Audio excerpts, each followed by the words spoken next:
Hello all, welcome to Sarat Chandra IAS Academy, and as a part of newspaper analysis, so let us analyze today's newspaper. Let us look into what are all the important issues which are covered in this newspaper, in today's newspaper.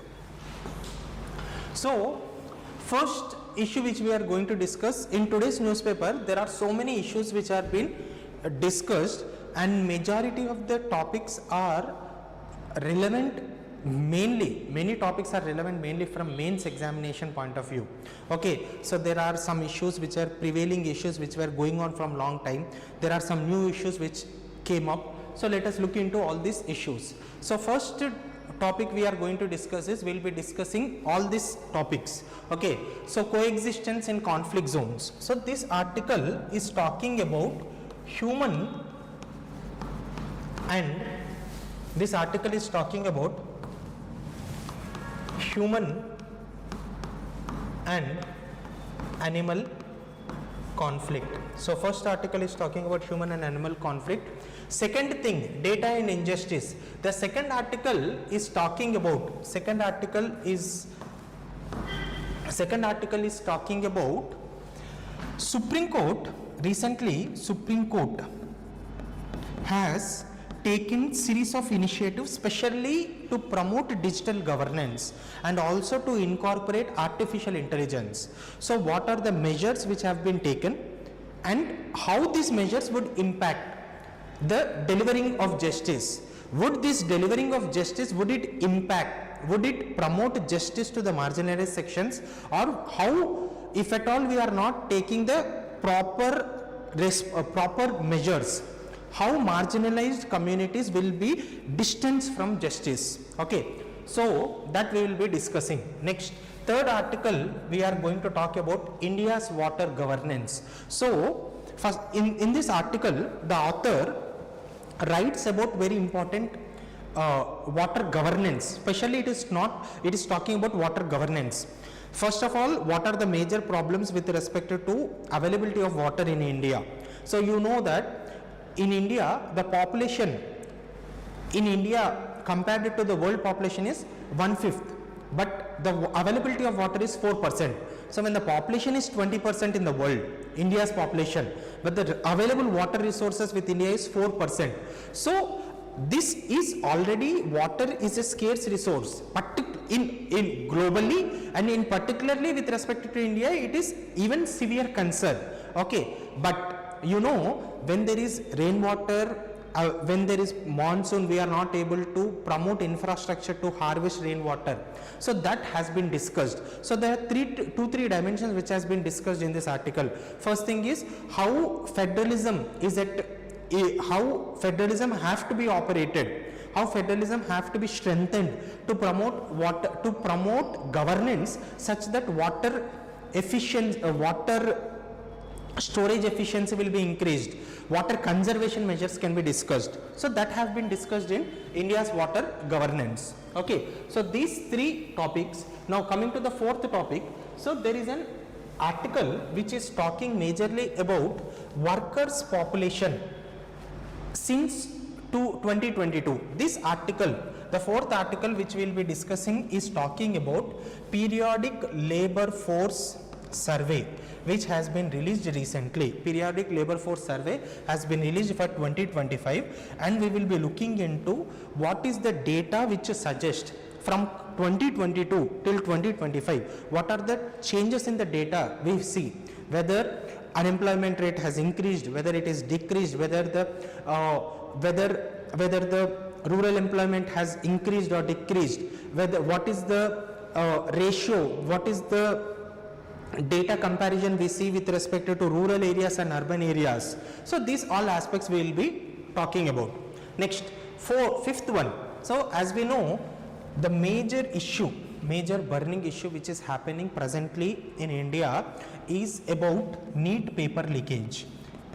Okay, so we are not going into the political aspects of it, but when you are preparing for UPSC, when you are preparing yourself to become a better administrator, or you want to qualify for an administrative role, from an administrative perspective, how you have to look into this NEET paper issue. So we will be talking about what is the need, why there is an imminent need to reform National Testing Agency, and what is the governance structure, all we will be discussing.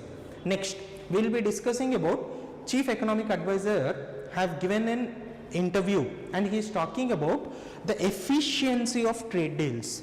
He is trying to say that signing trade deals is not the success in itself.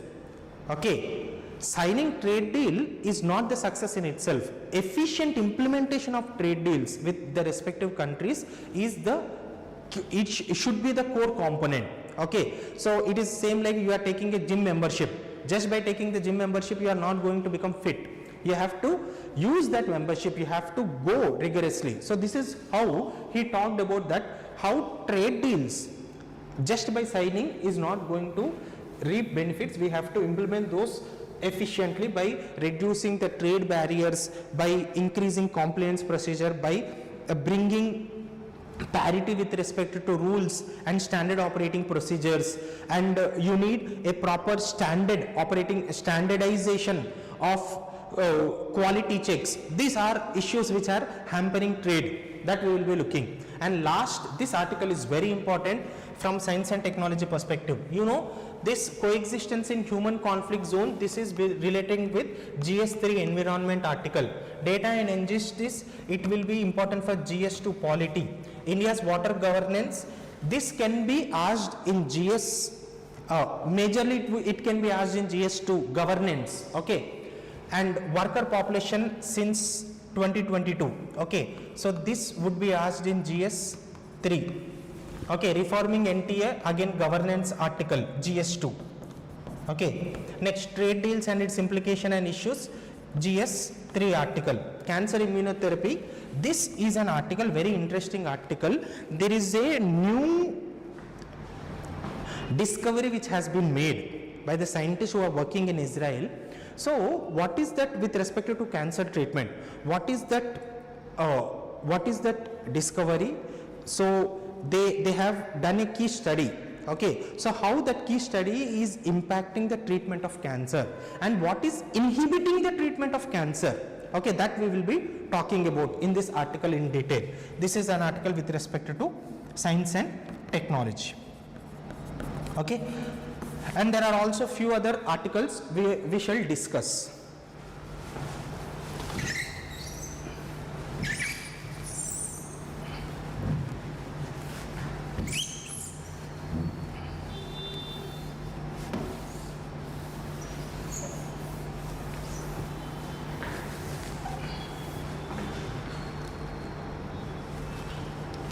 Okay, so first article is talking about the reform for NTA.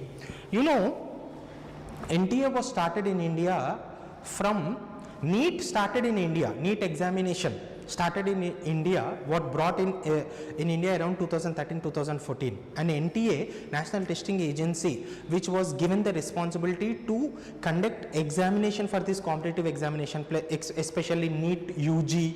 Okay, this NEET UG and also some other exams like JEE Mains. So NTA, the responsibility of NTA is to conduct exams for NEET UG. Very important, NTA will not conduct exams for PG. NEET PG exam is not conducted by NTA. So very important. So JEE Mains, CUT for Central University entrance exams, UGC NET, CMAT, are all the examinations which are being conducted under NTA. Now the point here is very simple, is recently NEET paper leakage has brought this issue into the limelight about the efficiency of NTA in conducting examination. See, what is the NEET issue broadly, not going into the political aspects. What happened is, before the examination which was conducted on May 3rd, before 48 hours before, a ghost paper or a mock test we call it. So mock test kind of paper was released. Okay, and this paper consisted of 420 questions. In this 400 questions, I think so. In this 400 questions, the 120 questions which has been asked in NEET examination were with the verbatim, that questions were there. So this material was circulated in social media platforms, WhatsApp. Okay, so when they came to, when there was a whistleblower who gave information to NTA, when the prima facie investigation has been done, then NTA has investigation and found out that NEET paper got leaked. So that is the reason why they have cancelled. And you know, NEET UG examination is an offline exam. Okay, why we are talking about offline exam? Because when we are talking about the recourse measures, what are the measures we have to take? See, for some it is just an examination leak of one paper, but in India there are series of leakage of papers which is happening and is hampering the bright career of aspirants. You can understand that around 22 lakh aspirants have given this exam, and again they have to give this exam, going through the same examination cycle process. You know, UPSC aspirants, you can understand how difficult it is. Okay, so that is the reason why this issue is under limelight. Now what we have to look into this issue is, what are the administrative changes, governance structure, what is the present governing structure, what is the governance structure which have to be changed.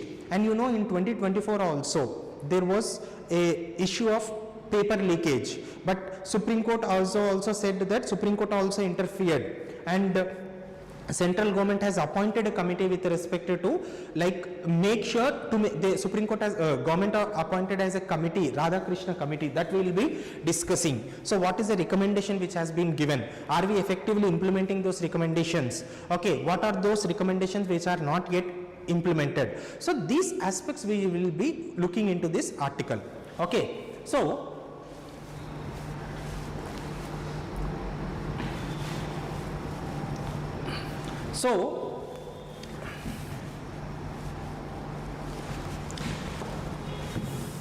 in this article they are talking about NTA need to be restructured. There is a structural reform which has to be brought in NTA. NTA was appointed by the chairman of NTA was appointed by Ministry of Education. Earlier Ministry of Human Resource Department used to be Human Resource, HRD Ministry used to appoint. Now HRD has been replaced by Ministry of Education. So Ministry of Education would appoint the director. Now the point here is the way this examination has been conducted, what are the measures which have to be changed. As I said, no, it is an offline exam where pen and paper mode of examination is being conducted. So even the committee which has been appointed in 2024, when there was a leak, okay, but the leak was not spread to many majority of the area. That is the reason why they conducted a retest only for specified people. They did not conduct retest for all the aspirants, but this time the leakage has been spread to widespread area. So that is the reason why NTA has asked for retest. Now what we are looking is, what type of measures we have to take such that such a type of leakages should not repeat again. That we have to look. So when we have to look into those issues, okay, so NTA was established as a society registered under Indian Society Registration Act. So first of all, it is being registered as a society. So first and foremost measure, many people are saying that transform this NTA, make it as a statutory body. So make it as a, first and foremost thing is, make it as a statutory body. Okay, so first make it as a statutory body. Okay, so it conducts this examination. It is chaired by, I talked about, no, Ministry of Education would appoint that, and there will be a board of governance. What is the functions of this NTA agency? To identify the partner, means to identify the partner institutions where they are with adequate infrastructure from the existing schools, so where they can appoint them, where they can have a centers for examination, prepare the question bank. There will be a research and development team. So question bank framing would be done. Now the point here is, why I was repeatedly talking about offline examination is, when it comes to offline examination, why leakages would happen? There are two areas where leakages would happen majorly. So either it might be the person who are working in NTA or the person who is responsible for the framing of question paper. And why NEET exam is very vulnerable when it comes to leakage is because it is an offline mode of examination. Question paper would be prepared at one location and that has to be transported to different places. When this transportation happens, there is also scope for leakages. So that is the reason why when you look into the Radhakrishna committee recommendations, they said that examination have to be shifted from offline to online. That is one of the major suggestion which has been given, such that such a type of leaks should not happen. Now when this is happening, so there are so many areas where there is a possibility of leakage. Now it is not that easy, but when the cross checks are being ensured properly, then the leakage will be strengthened. Now the point here is also why investigation is going on, still they are not able to find the culprit is because of these vulnerabilities. Paper is being framed and paper has to be distributed to different centers all over India.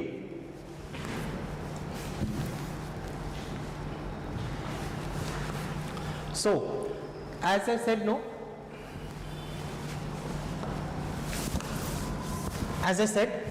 Radhakrishna committee was appointed by Government of India 2024 to make sure such a type of leakage should not repeat again. They have given some measures. One is transition to online based examination and hybrid secure system examination system. This is very much important.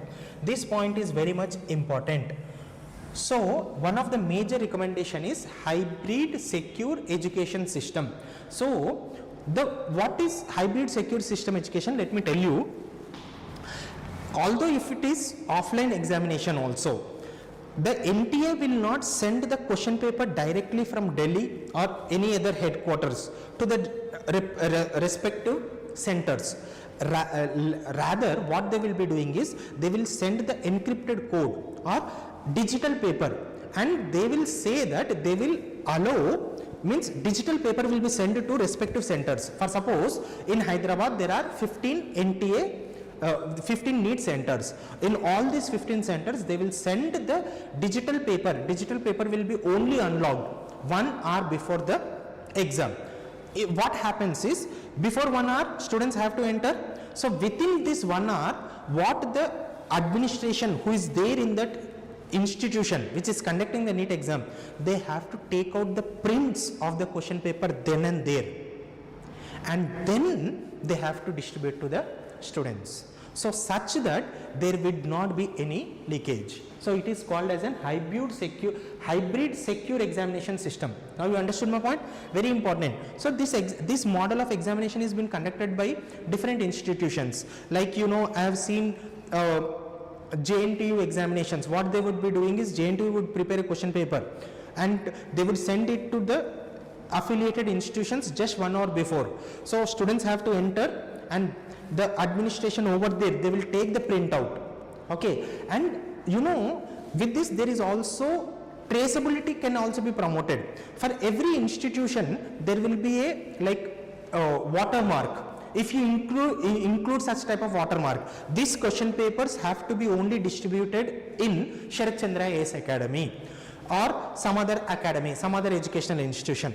If any leakage is happening, definitely you can trace the origin where the issue is emerging. So this is how Radhakrishna committee has given such recommendations. So there is this issue might be asked in mains examination. This issue might also be asked in in essay. That is the reason why we are discussing in detail. And Radhakrishna committee also said that we have to conduct multi-sessions and multi-stage testing. Okay, means nothing but online examination through digital format and more sessions like SSC examination. But there are some problems with respect to this. What are the problems? Just think about it. This can also be a prospective questions. In interview they might ask you, like, now you are blaming government. If at all you are part of administration, what type of measures you will bring to make this examination process error proof, leak proof? What you will do? So you have to give these suggestions. So the problem with this, what is the problem? Have you thought of? Now the problem with this process, with this thing, multi-sessions and multi-stages, many government exams are being conducted in online mode in multiple sessions, but some students who are getting more marks than the candidates in before session are not able to get selected because of normalization. These people who are giving these NEET examinations are +2 students. How can a +2 student understand the concept of normalization? Then he would go under depression. Every parent is not educated to explain them how normalization works. So that even graduation related exams where normalization is being done, many students are depressed. Although they are scoring good marks, they are not able to find their number. So that is one of the challenge. Okay, so next, enhanced coordination with local authorities. Definitely, that is the reason why this article, when you look at this article also, the heading of this article is saying that it is trying to promote expert suggest transition to digital test, online mode of examination, and also decentralization of admissions. Decentralization of admission is a very key word here. Decentralization of admissions is NEET, which is being conducted by central government. They are saying that state government should be given autonomy. Like Tamil Nadu is saying that no, scrap NEET, and we want our state, the medical post in the state should be conducted by their own state. So democratic decentralization of admission. These are the measures which are suggested in this article. Okay, so as the issue is still in the news, many newspaper articles would come in this. So what you have to do is you have to build a broad opinion on this issue. Don't get carried away by the political issues which is happening around NEET. I'm not saying that you should not have you should not listen to those political opinions. My issue is when you are preparing for UPSC examination, all you have to do is what type of question, what type of prospective question might be asked. Okay, what type of prospective question might be asked, that you have to be concerned. Okay, so in ethics there might be a question from this topic: examination integrity would build public trust. How an examination integrity would build a public trust? Definitely you can say that IAS officer, there is a difference between power and authority. Okay, in ethics we will be discussing about that. There is a difference between power and authority. What is power, what is authority? Power is something, okay, power is something which emphasizes on coercion, pressurizing, you pressurize.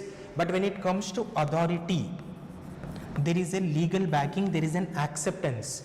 When a person who is selected to a top position through an examination for an IAS officer, if there is a mistrust developed among, for suppose with respect to IAS only, someone has become an IAS officer, okay, but there is a there has been circulating a rumors, okay, widespread rumors about this exam has been compromised, there is some leakage.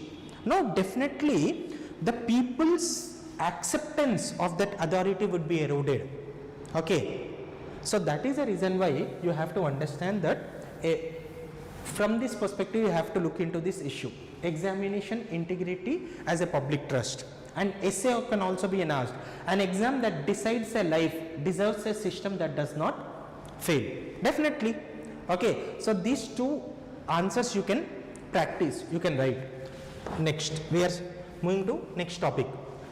So this article is talking about human wildlife conflict. Okay, so this article is talking about human wildlife conflict.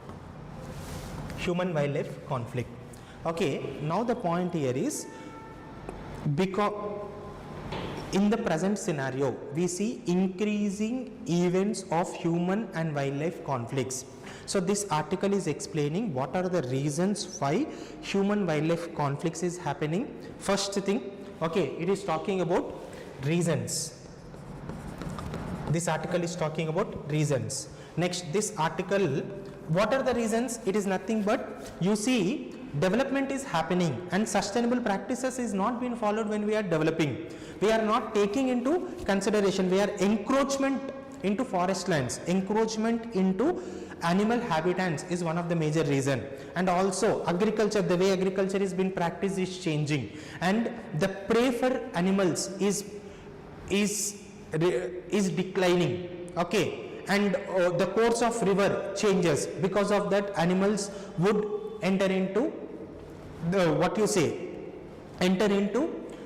areas where humans are living. So these are the major areas. So this article is talking about that, first point. Second thing is, very interestingly, this article is very interestingly this article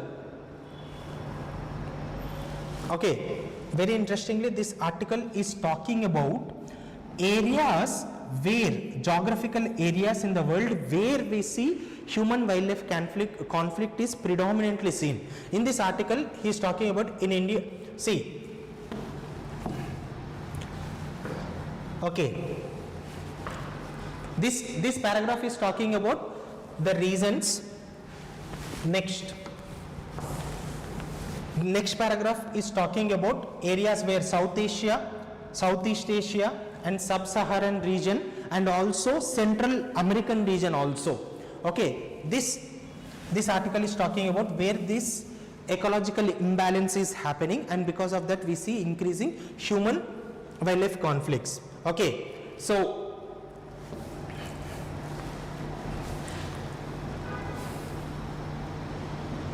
and this article is also saying that human wildlife, because of this human wildlife conflicts you see in India, because of elephant conflict, okay, and because of interaction between humans and elephants, many hundreds of people are being killed. You know, when you look at elephants, you don't see them as aggressive. This article is exploring that the same aspect. Animals are not aggressive by intent. The circumstances, the changing land course, the landscape which is changing is making them aggressive, because their prey is impacted. Okay, so importantly, animal behavior in such context is rarely aggressive. So crop raiding by elephants or livestock predation by carnivores are adaptive responses to ecological constraint. So this article is very important when respected to, very important, and this topic, human animal conflict, is most repeated topic, most repeated theme. This is the most repeated theme in environment. Most repeated, this theme is utmost important. For this theme you have all the available content here.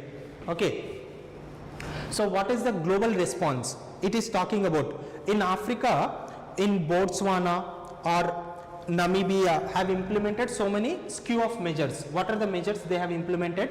What they have implemented is they promoted community participation.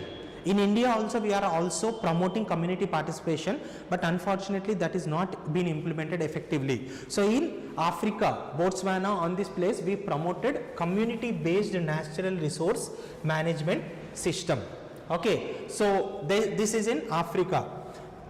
Okay, so we are also promoting, we are also giving economic incentives to people, like for suppose if animal enters, if their crop is being destroyed, or if they are able to take proactive measures, you are providing economic incentives. Okay, so in Central America, in Costa Rica, ecological corridors are integrated into national planning. This is very much important. In Central America, in Costa Rica, ecological corridors are integrated into national planning to maintain habitat connectivity. When there is a wildlife sanctuary, you have either you connect one wildlife sanctuary with another wildlife sanctuary such that humans do not enter into the areas where animals doesn't enter into the areas, habitats where humans are. Okay, or you know, integration of national parks, leaving some corridor, developing some corridor between two wildlife sanctuaries or national parks. Like in Assam we have this Kaziranga and Karbi Anglong corridor. Such type of corridors have to be promoted. Okay, so in all these measures, when we look into the world, how a world response, how they are addressing this human life, human and animal conflict, there are three things which are very important, three factors. One is there is a local participation, there is a reliable economic support, okay, there is an means nothing but economic incentives is been promoted, and last thing, okay, there is an ecological data for planning, and they treat conflict as a shared management issue rather than a law and order problem. Okay, it is a law and order problem. It is not a law and order problem, rather it is a shared issue between locals and the government. Next, so the complexities in India, why these complexities are emerging is, you know, there is no proper early warning system, infrastructure planning is not there, okay, so corridors are not being developed. So what are the measures we can take? Okay, at the policy level, India's legal framework has played a crucial role in wildlife conservation. Going forward, there is a scope to better align these frameworks with the evolving realities of human-wildlife interface. Okay, land use patterns, ecological pressure change, adaptivity, local responsible governance. These things have to be implemented in India. Okay, next.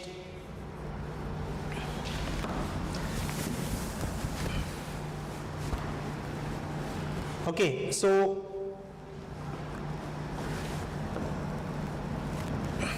mainly this article is giving a way forward. This article is giving a way forward. It is suggesting that there should be community managed forests. Okay, coordinated grazing and predator proof livestock enclosure have shown positive results, and focus should be on promoting education and awareness. Okay, so that should be the primary aspects. So focus on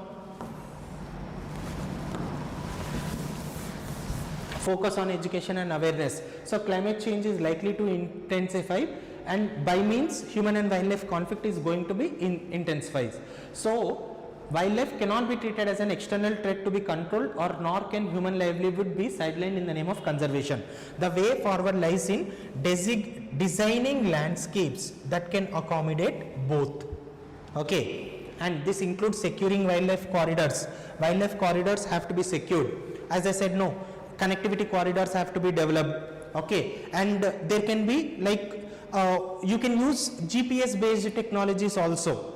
Okay, next, improving land use planning, strengthening compensation systems, and involving communities. Definitely, if farmers are in that area, if they are able to use that land properly, they will not go into forest areas and they don't venture into deforestation. Okay, that can also be looked into. Okay, compensation system and involving communities as active partners in conservation. Okay, so this article is focusing on those aspects.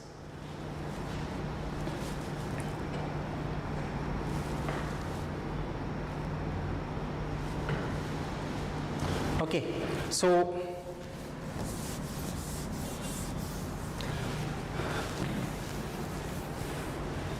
there are also government have given, these are the initiatives which has been given, like National Human Wildlife Conflict Mitigation Strategy guidelines was being issued by Ministry of Environment. Also Kampa funds has been used to address this deforestation, and it is trying to promote afforestation. Centrally sponsored scheme like Project Elephant, Project Tiger, Project Rhino is being promoted.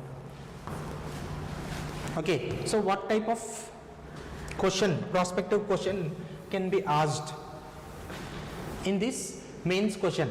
There is a immediate need to shift from protectionism to coexistence. That is what I am saying. No, wildlife, we should not treat wildlife sanctuaries, these are protected areas, yes, but the way climate change is happening, degradation of forest is happening, land use pattern is changing, there is a definitely there would be in human wildlife interactions increases, conflicts increases. So that is the reason why we have to shift our focus from protectionism to coexistence of framework with respect to address human wildlife conflict. So what is there in this article? Every content can be used in your answer. Okay, living with wildlife, not despite it. Okay, this can be a prospective essay. Living with wildlife, not despite it, not without. You cannot live without wildlife. You have to live with wildlife, but you have to accommodate accordingly. That is what you have to adapt accordingly. More than accommodate, you have to adapt. You have to coexist. Okay, now this article, very important article. In this Supreme Court, okay, in this article Supreme Court has introduced two measures, okay, to promote digital digital justice system. Means nothing but Supreme Court is updating its governance digitally. So in this there are two initiatives which has been taken. One is one case, one data. Means for one data there should be, for one case there should be only one data. For suppose if at all there is a file which is there in High Court, from that High Court, from District Court it has been transferred to High Court, from High Court it has been transferred to Supreme Court. At every stage there should be a proper only one data. There should be, means nothing but digitally that file should enclose, digitally that file should enclose all the related documents, all the related judgments, all the related opinions. Okay, trial proceedings would happen. Unfortunately what is happening is, when we are not promoting digital, okay, digital governance in judiciary, what is happening is some files are being missing. Supreme Court, High Court has given a judgment. When Supreme Court asks for the documents, some would be missing. So these judicial records, to make sure that judicial records are not tampered, so this measure has been taken. One case, one data, such that at one place there would be all the data of all the relevant data for that case. Next one is Su Sahayak. This is nothing but using artificial intelligence. It is like a chat box, and this chat box will produce all the relevant contents, like frequently asked questions, what are the pending cases, how many cases has been filed today, what were the proceedings, what is the progress of a case. So these two measures have been taken. Okay, and Chief Justice of India has approved these measures. Now the point is, this article is talking about how these two measures which has been taken by Supreme Court is going to impact the justice delivery. Now the point here is, when we are talking about one case, one data, how this one case, one data is going to help. Okay, clearly,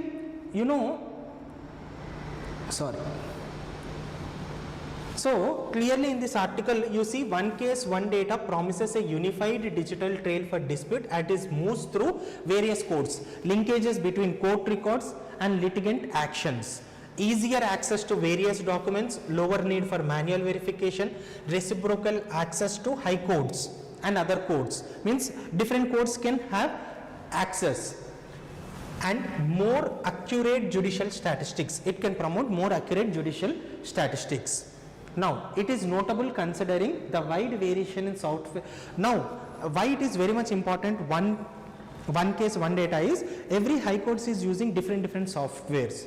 So if different softwares or different applications are being used, so if there is no one case, one data, so then there will be different litigations emerges, then issues emerges. It is notable considering the wide variation in software practices and records quality across India's thousands of district and subordinate courts. If the program succeeds, standardized data could also allow administrators to determine whether cases are held up and ease procedural bottlenecks and improve data based decision making. So because of that, it will promote data based decision making. Okay, so this way the administrative hurdles which judiciary has been facing would be promoted. Now what is the problem with this one case one data? So there are so many advantages. What are the disadvantages is, already you know, when we are talking about justice in India, it has always been said that justice is not justice is not delivered majorly to poor sections. Poor sections or people from poor background are being deprived of justice systems, although so many measures have been taken by judiciary and government also. But you see, rich people have more access to better judicial services, legal services, particularly better legal services. Why? Because they can afford good lawyer, they can understand, they are more educated, they know the proceedings. Now because of one case one data, what is happening? Not only one case one data, in general, when judiciary, now we are talking about when judiciary is shifting to digitally, what happens? What can be the major disadvantage, or major disadvantage, more than major disadvantage, what are the major issues which emerges? Major challenges is, you know, poor people cannot have access to digital technologies, and digital technologies are costly. Mobile phones are costly, every digital technology has been costly. So that is the reason why Supreme Court, this measure might lead to, very important, it might lead to rise of, very important, it might lead to rise of digital middlemen. Like when you are going for a government office where there is so much of paperwork, you need either educated person or there will be a middleman who will be doing all the paperwork, and the middleman would exploit the poor people. So many people are cautioning that this measure, when judiciary is shifting completely to, if digitally, okay, then digital middlemen might arise. So this is one of the major contentious issue which has been raised. Okay, so while CJI said these new tools will improve access to justice, their introduction risk deepening digital divide. Okay, already you know very few people have digital access. OCOD may require lawyers to maintain digital scanners, cloud backup options and updated softwares. But you know, many lawyers are not digital savvy, or they don't have that money to update their software. They don't have that much. So even within the lawyers also, there will be some lawyers who will be benefited, especially public prosecutors and private lawyers. Therefore, this would benefit more private lawyers. In this metropolitan corporate firms can easily absorb this cost, but independent practitioners in district and taluk levels will lack the capital. So this type of caution has been mentioned particularly in this article. Now, apart from that, there is a prelims relevant factual information which is very much important. Okay, so what is that factual information is? Okay, this Susahayak follows Suvas. Okay, this Susahayak follows, there is a Suvas and another is Supes. So there is a difference, Suvas and Supes. Suvas is for translation, means from English it can be translated to different languages, and Supes which process facts and legal precedents. Okay, so these are the two components of this Susahayak which are very much important.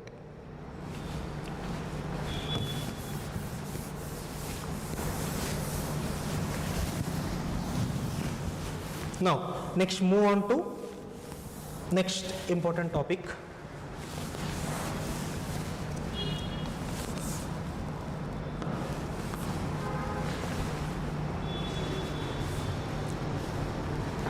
Okay.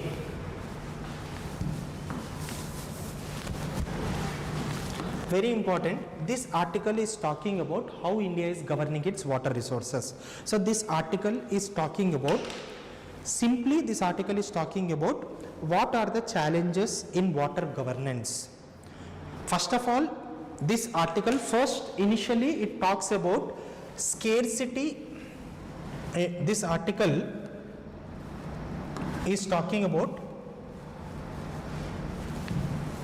scarcity of water, as 20% of the population in the world are living in India. This population is having only 4% of world water resources or fresh water. Okay, this is first concern. Second thing is, when we are talking about all this, this article talks about scarcity of resources, water resources, and as it is a severe issue, there should be a proper governance. But this article is saying that there are certain challenges with respect to governance, water governance. What is that? Like, you know, in India, groundwater availability is less, surface water is also less. We just talked about less percentage of fresh water in India okay. Now, when we are talking about rainwater have to be, what is the next recourse? We have to harvest rainwater. Rainwater harvesting infrastructure is not up to there. Governance is not effectively promoting that. Okay, so this is one of the first challenge. First challenge is that. Second challenge is, this editor is saying that with respect to governance, like there is a issue of federalism here. Central water is under concurrent list. Okay, so concurrent list is, overall it will be supervised by central government, but states, it is the state's responsibility also to govern this water, irrigation and water. So this water being concurrent issue is also one of the major issue, because central government is making some measures that have to be uniformly followed, but many states are not following. So that is the reason why with this federalism is also one of the challenge which emerged with respect to water governance. How federalism is emerging as a challenge was discussed. After that, this article is also appreciating what type of measures which has been taken by government of India to address this, to overcome these challenges. So like as I said, no, this water is in concurrent list, and there is Central Water Commission, and also in this article only I'll explain you. See,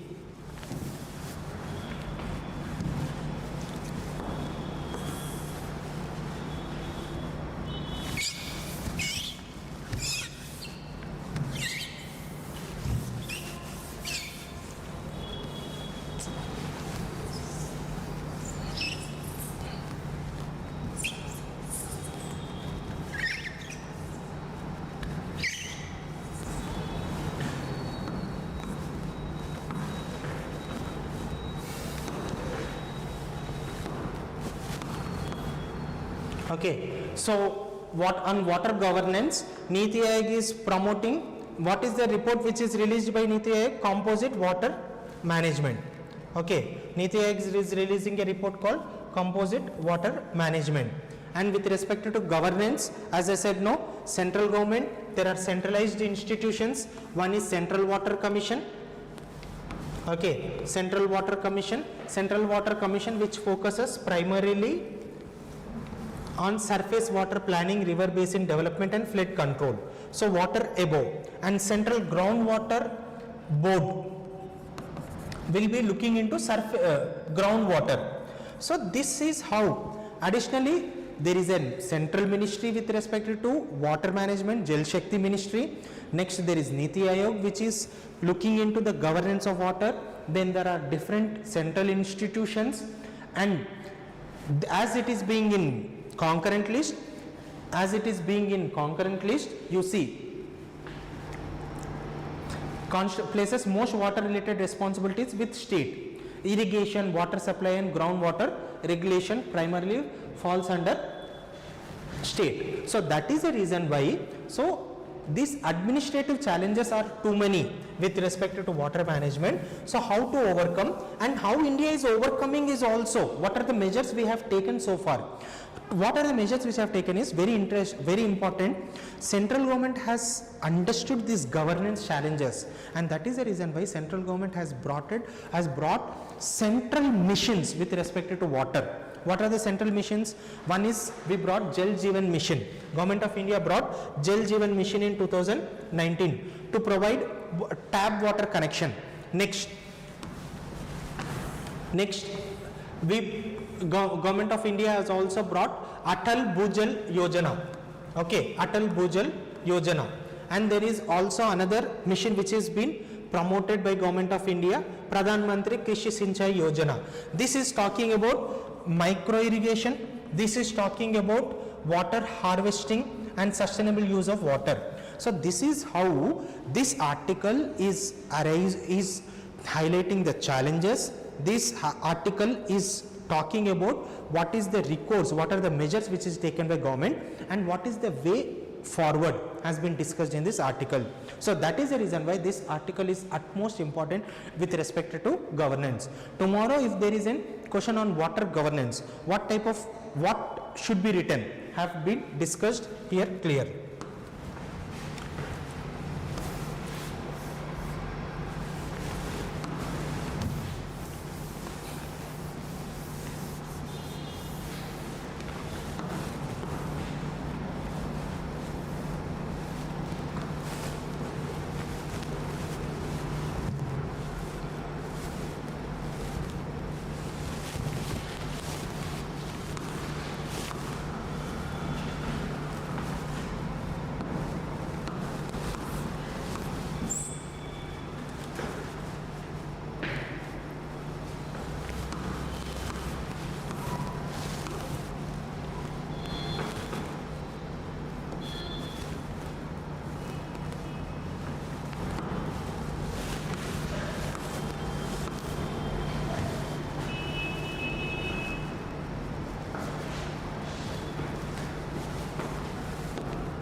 Okay, so now this article, now moving to next article, this article is majorly talking about, like in India is signing major trade deals like free trade agreement, comprehensive economic partnership, all these agreements have been signed. Like Chief Economic Officer, Chief Economic Advisor V. Ananta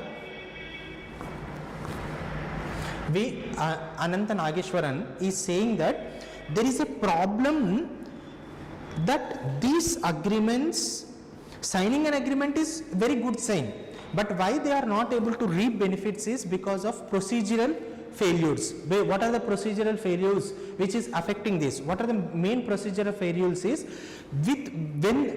like there is no proper standardization, SOPs which is followed by both. The rules and regulations in both the countries are at loggerheads. So India's exports are when India's exports are been there is a procedural issues and these exports are being sent back. And you know, like there are measures like quality issues, standardization issues. Okay, these issues have to be discussed. So this article is particularly talking about that. So like even European Union,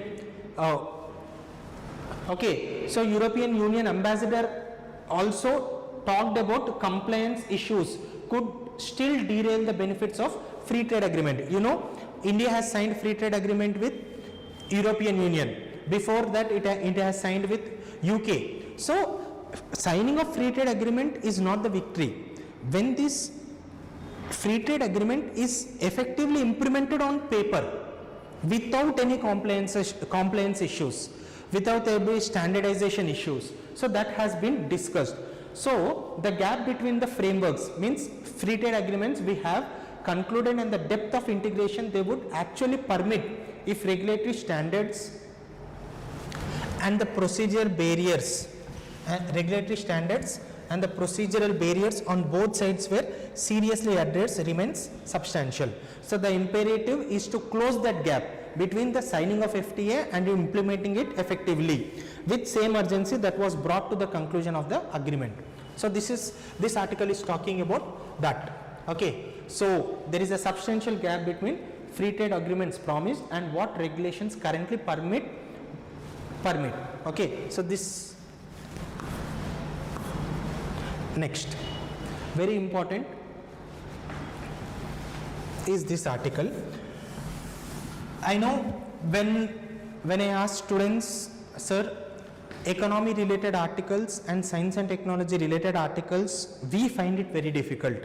Okay, so see, this happens majorly because you are not having the basics with respect to these articles. So this article is talking about cancer immunotherapy. Okay, in this article there are 2 points which you have to understand. First, there is a concept called, so in this article we will be talking about brain. Okay, there is a concept called blood-brain barrier. Blood-brain barrier, first thing.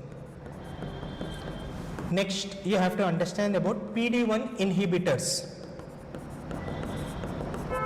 Next, you have to understand about DKK1 protein. So if you understand these 3 concepts, this article is very clear. I'll try to explain you this issue in a very simple layman term. You know, if the door is closed, okay, and the entrance is only through the door, so definitely you cannot enter into a classroom. Okay, on the same line, imagine that human brain is like a closed room, and these walls will not allow anything. Okay, these walls are allowing something and preventing something to enter. So this concept is called blood-brain barrier. Again I am explaining. In the brain there is a barrier, there is a layer. Imagine it as a layer, as a closed wall. Walls are barriers to enter into this room. So when you want to enter into brain, there are certain barriers. So there are certain proteins which doesn't allow something outside the brain to enter into brain, whether it might be even the blood which is circulating into brain. There are some barriers, there are some layers, that layers will not allow the toxins or infections or anything, immune cells, any cells or toxins or any infections through blood will not be allowed into brain because of barriers. So that is what we call as an blood-brain barrier. Now, prima facie you feel that, sir, yes, this blood-brain barrier is working effectively, and because of that only our brain is safe, means our brain is insulated from outside things. It is allowing only those things which is been allowed by that barrier. Now the point here is, in the brain, you know, when we talk about brain cancer, there is a tumor which will grow. Tumor is grown because of tumor cells. Okay, now if in the brain suddenly a tumor cells comes out, immune system should respond. Immune system said that a tumor is growing, we need to eradicate this tumor. Now what is happening is, when someone is suffering with brain cancer, because of this barrier, if you are giving any drugs, what is happening is, because of this barrier, the drugs which is promoting this immune system, immune cells is been promoted by the drug, those are not entering into this barrier. So to break this barrier or to permeate this barrier, means to allow those immune cells to enter into brain and kill those tumor cells. Okay, outside infections you are not allowing, that is good, but it is not also allowing, it is doing good and it also doing bad. this barrier is also doing something bad. Why? Because it is not allowing the immune cells to kill those tumor cells. So that is the reason why scientists, okay, a recent study published at Yuval Sheikh at Technion, Israel Institute of Technology. This Israel Institute of Technology have studied a study, and they said that there is a drug which promotes this PDI inhibitor. What this PDI inhibitor will do is, this PDI inhibitor will allow that barrier, will make that barrier to send these immune cells into the brain, and through this, by permeating through this barrier, PDI inhibitor will permeate that immune cells into the brain. Okay, how it is doing is, this PDI inhibitor is attacking this DKKI protein. What is this DKKI? DKKI is a protein. I am saying no, I am talking about this barrier. This DKKI protein is responsible for this barrier which is not allowing anything enter into the brain. By this inhibitor is making it less effective, and by that those immune cells which is been targeting the tumor will enter into that brain. Now the point here is, this study has said that because of this there are both positives and negatives. Positive is immune cells will enter into the brain and can kill tumor cells.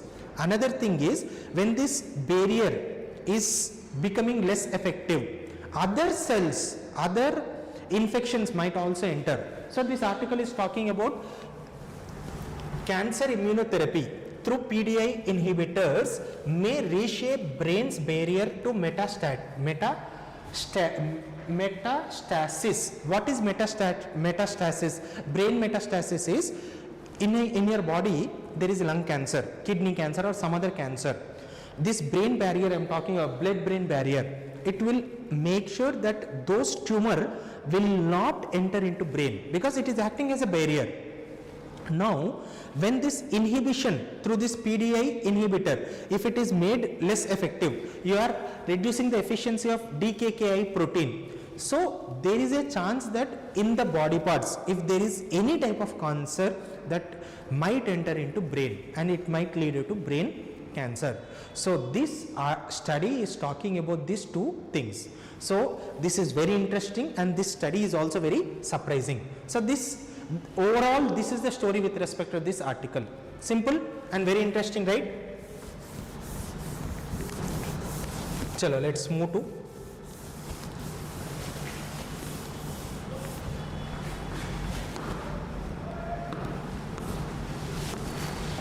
so India's worker population has climbed since 2022.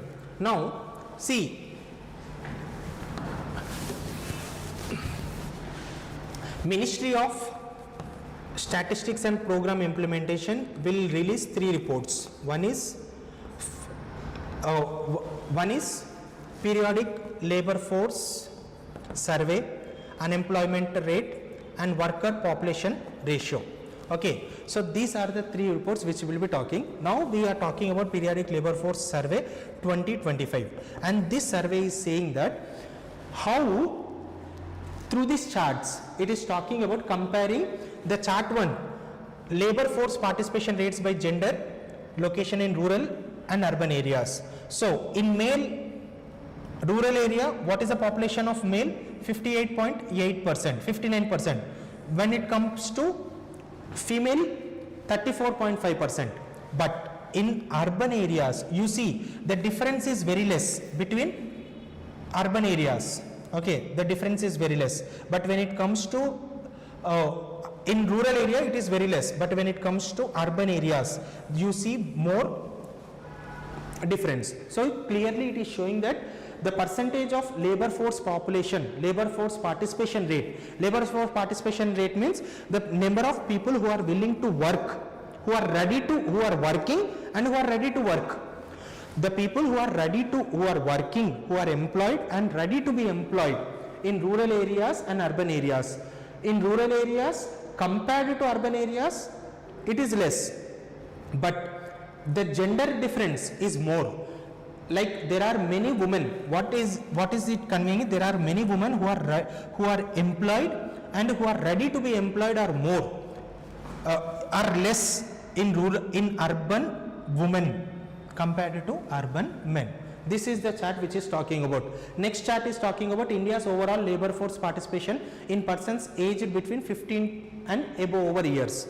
So you see, male population, it is somewhere around, in 2022 it was 78, now it has been changed to 79.5, 79.79. Okay, so female, it was 33.9, it has changed to 40. There is an increase we see. So this is how it is talking about. And very important is youth unemployment rate by gender. Okay, so now you see male unemployment rate is 8.2, male unemployment in urban areas is 11.8. Okay, difference you see, it is somewhere around very less, but female unemployment rate in urban areas you see. So this is what you have to compare. This chart is trying to show that.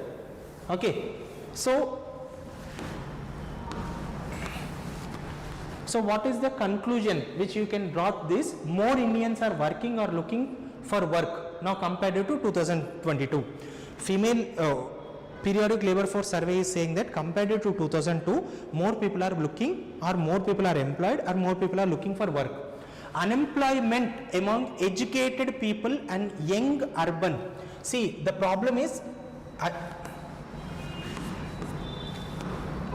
unemployment we see is increasing among educated people, first thing, and urban young women is still a serious issue.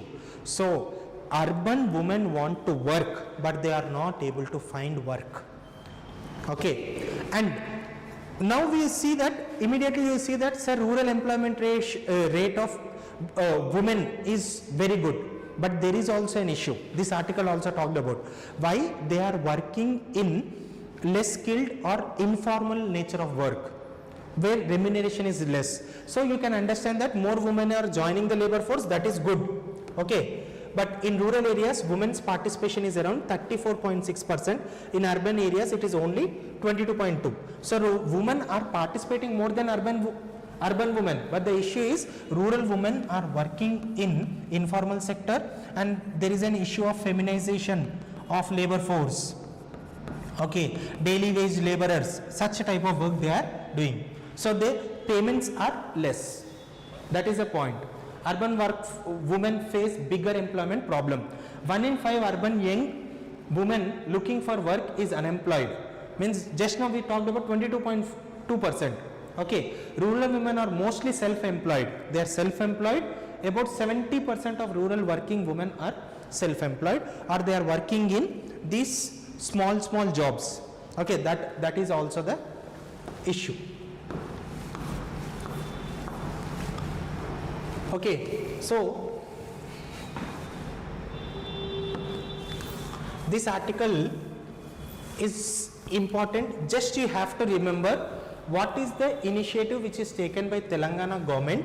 What do you understand by stand with her campaign? Such a type of questions are being asked. Okay, stand with her is a campaign which is started by government of Telangana, especially police department. They are saying that women have to be supported, or the harassment faced by women have to be reported by men. So men should not be bystanders, men should not be just spectators. They should take the initiative, they should question the injustice, they should question the harassment which is faced by women. Such a type of harassment which is faced by women have to be questioned. So stand by her is this initiative, this campaign is saying that men should not be just bystanders or spectators, rather they should question, whether it might be online harassment, any type of sexual harassment, even at workplace, or you are ridiculing the work done by women, manager is not taking women decisions into consideration. Everywhere you have to question the injustice which is being faced by women. So that is the campaign.